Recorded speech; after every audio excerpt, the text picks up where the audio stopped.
Today from the Global Lane, Dutch farmers and their fight over Paris climate mandates. A food and energy crisis may be next for Europe. They're going to have brownouts now, or this fall and winter, there's a real possibility that they're not going to have enough energy to heat their homes. COVID-19 crippled economies around the world. Did Chinese communists intentionally unleash the virus? If they can move forward in taking down the United States of America and it costs them millions of lives, they don't care. Pro-choice? Complicity in the targeting of Americans who promote life. Pro-abortion politicians, they are definitely emboldening the violence. This is an all-out war on pregnancy centers. And the carcinogenic herbicide present in food threatening our health. And it's all right here on the Global Lane. Last winter, truckers protesting COVID-19 restrictions in Canada staged a freedom convoy. Well, this summer, farmers in the Netherlands are staging a freedom convoy of their own with their tractors. They're protesting new climate rules restricting the use of nitrogen.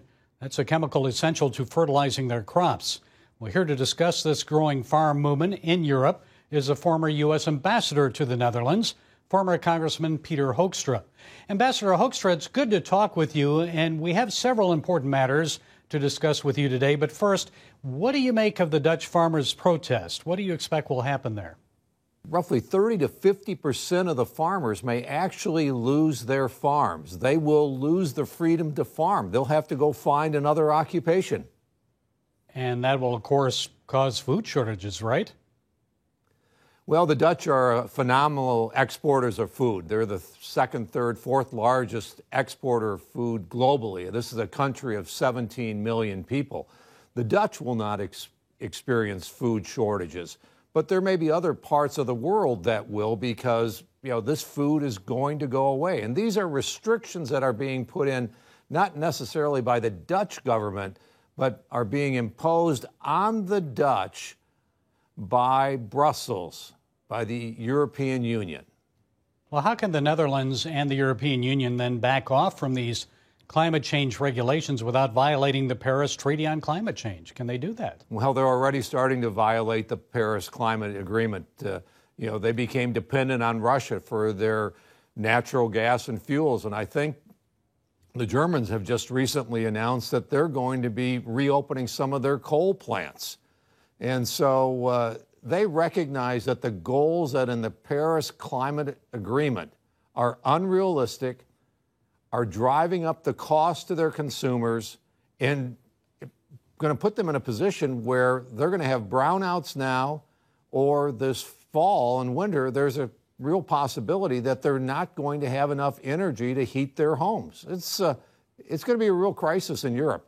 Well, and the food shortages, I guess there are already some grocery store shelves in the Netherlands that are empty.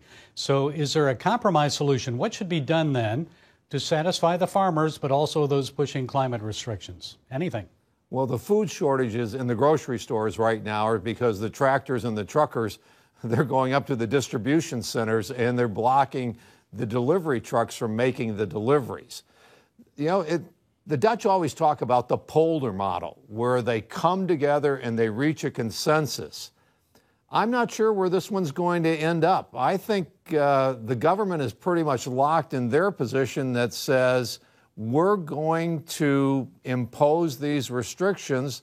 The farmers are saying, we want the freedom to farm. I don't know what the resolution is going to be. It doesn't seem like they're compatible. Those are two opposing they're views. Not. Yeah. So shifting gears here, President Biden, he says the purpose of his Saudi Arabia trip is to advance a peace deal between the Saudis and the Israelis. And his critics say he's only visiting there to beg the Saudis to step up oil exports to reduce the pain at the pump for Americans. Of course, Biden blames Vladimir Putin's war with Ukraine for the higher prices here. Your thoughts? Well, Gary, the president clearly, when he took office, indicated that he was going to declare war on fossil fuels. He's been successful. In Michigan, we're paying $4.79 per gallon for gas, significantly higher than what we were paying before, more than $2 before. His number one focus and priority, as he has stated, is to fix inflation, address this problem for the American consumer. So clearly, His focus in Saudi Arabia is going to be to try to get the Saudis to pump more oil.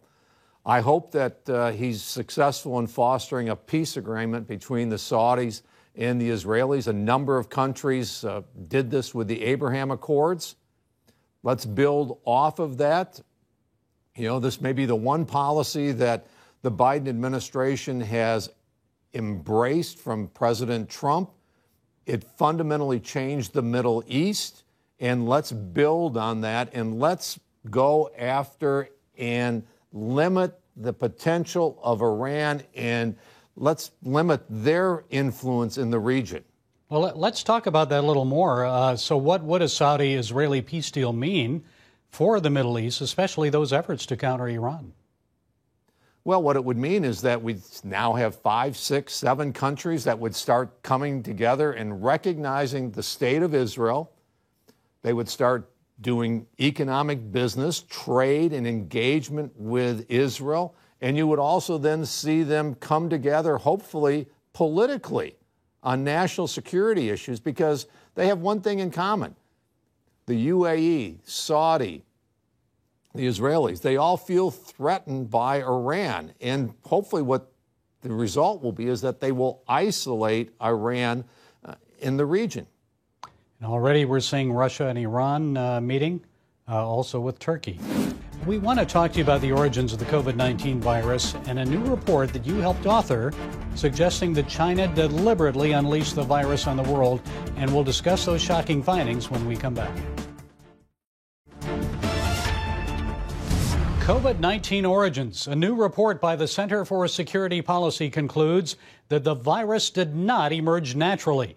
A team of intelligence and security professionals, collectively known as Team B, state that significant circumstantial evidence exists that the virus was actually created in a Wuhan, China lab and then was deliberately unleashed on the world by the Chinese Communist Party. Well, here to explain is one of the authors of the new report, Peter Hoekstra. Mr. Hoekstra is Advisory Board Chairman of Center for Security Policy and the former chairman of the U.S. House Intelligence Committee. Okay, Congressman, I'm sure you've received a lot of criticism since this report was released. So some people are saying it's a conspiracy theory with little evidence to back it up. So what do you say? Well, there's a tremendous amount of evidence, and that's why we brought this team together. We took a look at what had been said by the U.S. government, social media, the news media in general about the origins of COVID. What did they say? For a year and a half, they said, no way it came out of a lab. It developed naturally. A year and a half later, they said, well, you know what? Maybe it did come out of a lab. But what do we do know? Number one, the Chinese have a stated objective to take over and be the number one superpower in the world, removing the United States. The second thing we know is that they've been researching through gain-of-function research, through funds provided by Dr. Fauci at the Wuhan lab, things like the COVID virus. Third, when you research the virus scientifically, you understand very clearly that this thing did not evolve out of nature. There's a lot of evidence that says most likely this came out of the lab. But perhaps the most convincing item that China really wanted to export this virus to the rest of the world was what? In January of 2020, China allowed millions of Chinese to leave China at the same time that they were locking down Wuhan. They said, yeah, we've got this illness in Wuhan, but it doesn't transfer from human to human. The World Health Organization backed them up on that. It was a total lie. The Chinese knew better, but yet they made sure that they exported this virus intentionally to the rest of the world. You pull all of this together, and the result is, you know what? China, the CCP, the Chinese Communist Party, is at war with America. And to what extent was the United States then involved in that gain-of-function research at the lab? What did you find? Well, I mean, we've never had an accountability from Fauci. He's stonewalled Congress. The Democrats have not gone in and tried to research exactly how much money went to which organizations, what What did we actually do? We do know that money went to Wuhan. We do know that Chinese research scientists are thoroughly populated through our research labs here in the United States of America. You also heard about these labs in Ukraine.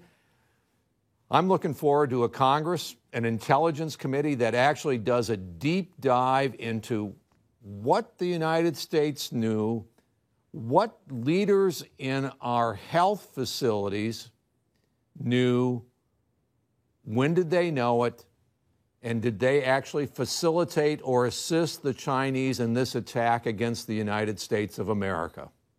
But hasn't this also, Congressman, hurt the Chinese government as well in their economy? It's not just the U.S. and parts of the world.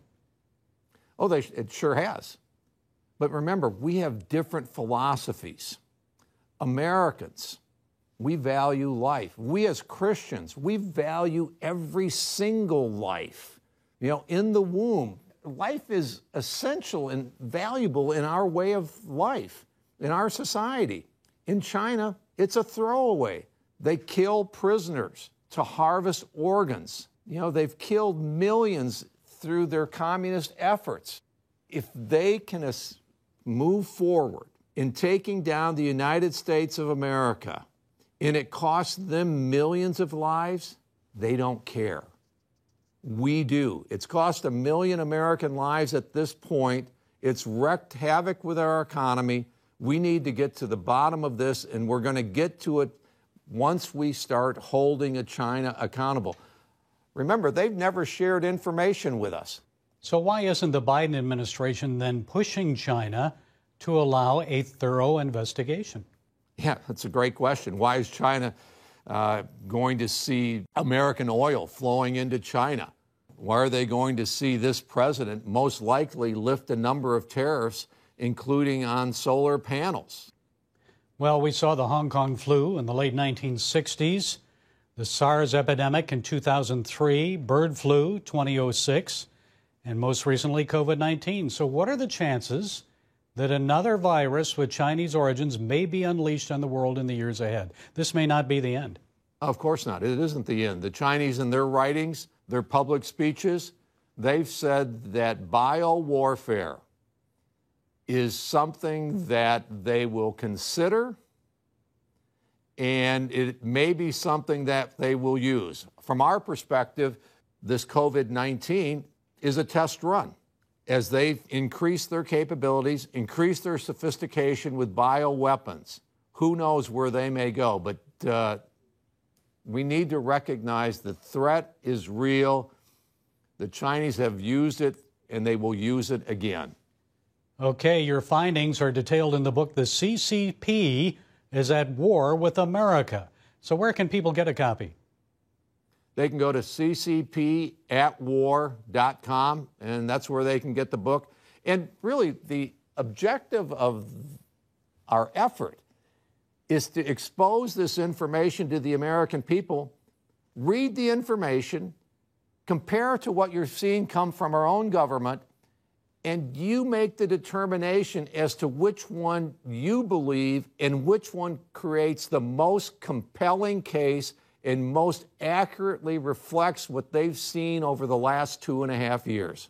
Well, you're the former chairman of the House Intelligence Committee. I think you know what you're talking about. Peter Hoekstra, Advisory Board Chairman now of the Center for Security Policy.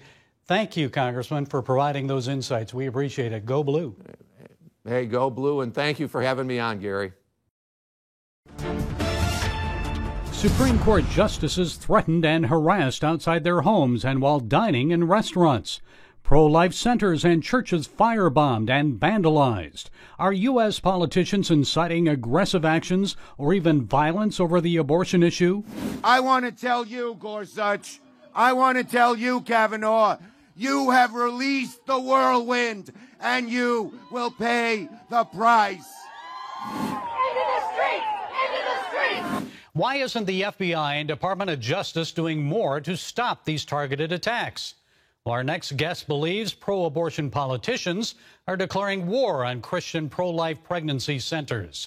Pastor Jim Hardin is president and CEO of the Compass Care Centers in the Buffalo area. One of those centers was firebombed early last month. First, Jim, please give us an update on the arson against your center in Amherst, New York. It's been about, I guess, 5 weeks now since that happened. Has there been an arrest? What's the FBI saying? Well, the FBI isn't saying anything. There have been no arrests, and to our knowledge, there have been no arrests anywhere in the country, and no public reports, no press conferences. There has been no communications publicly to anywhere that we can see, and so we know that the FBI is working in conjunction with with local law enforcement, letting local law enforcement take the lead on the investigation, and we're hoping that they turn up someone, somewhere in America. But I think we're owed some communications. Well, did you have like security cameras there where they could see a suspect, or? Oh yes, we have security cameras covering the entire perimeter of the facility. We have security footage of all points of penetration. So yeah, we've got all that evidence. Well, some people say this is the work of Jane's Revenge. So who's really responsible for this? Well, Jane's Revenge is kind of the name of the pro-abortion domestic terrorist group that is fomenting the violence in their various cell groups throughout the country. We saw this activity ticking up in the Buffalo area against one of our medical offices there 2 weeks before we were firebombed. We actually reported it to local police and the FBI prior to being firebombed. And then on June 7th, we were at 2:30 in the morning. I got a call saying essentially that the glass had been broken and fires had been lit. This is, as I said then, I say now, the pro-abortion crystal knocked, and I'll keep saying it until we get some arrests. So to what extent are our politicians complicit or maybe even encouraging this violence against pro-life Americans? Well, pro-abortion politicians, they are definitely emboldening the violence. Not only are they refusing to criminalize the violence, they 6 days after we were firebombed, New York State Governor Hochul came out signing a bill not to investigate the arsonists, but to investigate us. And while she was at the press conference signing the bill, she referred to us as subhuman, calling us Neanderthals. And after that, there was this cascading kind of press PR campaign against pregnancy centers, an all-out war. The Biden administration came out on Friday, basically charging the Attorney General, Merrick Garland, to investigate the quote-unquote fraudulent practices of pregnancy centers. You have the Attorney General Letitia James in New York coming out, signing a letter to Google demanding that they wipe us off the maps. We've got 21 senators and congressmen sending another letter to Google saying that we shouldn't be able to advertise on Google. This is an all-out war on pregnancy centers, and frankly, it needs to stop. And the mainstream media is complicit. And all this, Elizabeth Warren even came out saying we need to stop these crisis pregnancy centers. This is complicity. The job of the government is to protect all people equally, to enforce the law equally. And quite frankly, these are hate crimes. Pro-life Christians are being targeted for what we believe, and it needs to stop. And these politicians need to either get out of the way or be laughed out of office. Yeah, I don't see how that's pro-choice. It's really dominating their view. Is there any end in sight? It's not pro-choice. Is there any end in sight of this? Do you expect that we'll have more violence coming? There is more violence every day. It seems like we've got over 100 attacks now across the country, and Jane's Revenge has promised that the coming attacks are not going to be so easily cleaned up as fire and graffiti, basically claiming all-out war. It's an open season, they said, open season on pregnancy centers. Rest assured, though, Gary, that we have a team of attorneys, and we're pursuing every legal option at both the state and federal levels. Okay, so I'm sure that will be ongoing, not just for your crisis pregnancy centers, but also for others across the country, and also pressure on our politicians. Okay, Jim Hardin, President and CEO of Compass Care. Thank you, Jim, for being with us and bringing us up to date today. It's my honor. Thanks for having me. Some shocking news this week from the Centers for Disease Control about the health of adults and children. A new CDC prevention study found the herbicide glyphosate present in 80% of urine samples taken from people 6 years of age and older. Glyphosate is believed to be a carcinogen. It's the main ingredient in the weed killer product Roundup. More than 2 years ago, my CBN News colleague Lori Johnson raised the alarm about this herbicide when she interviewed health expert Dr. Stephen Gundry. It's probably the biggest health problem that people are unaware of. It's in all of our products, all of our cereals, all of our breads, all of our crackers. A recent study of 35 oat products in the United States found glyphosate, including some very dangerous levels, in every one of the oat products, including many of our kids' cereals, including our granola. And folks, you wonder why so many of your friends and family members are dying of cancer. Cancer is the leading cause of death worldwide. About 10 million people die from all types of cancer annually. Yes, cancer deaths have declined in the United States in the past 20 years, mostly because of awareness and treatment. But it's still the second leading cause of death here in the United States after heart disease. Lung cancer is still the top cancer killer in the USA, but that's likely to decline as fewer people smoke cigarettes. Colorectal cancer is number 2, killing more than 50,000 Americans each year. So what needs to be done? The Bayer company is reformulating Roundup to eliminate glyphosate from the product, but it will still make it available for agricultural use. More reports and more studies will likely follow, and more pressure may build on governments to enact bans. So what can you do in the meantime? Dr. Gundry and other health experts recommend eating healthier by avoiding processed foods. And you should try to buy organics, produce grown without the use of carcinogenic herbicides and pesticides.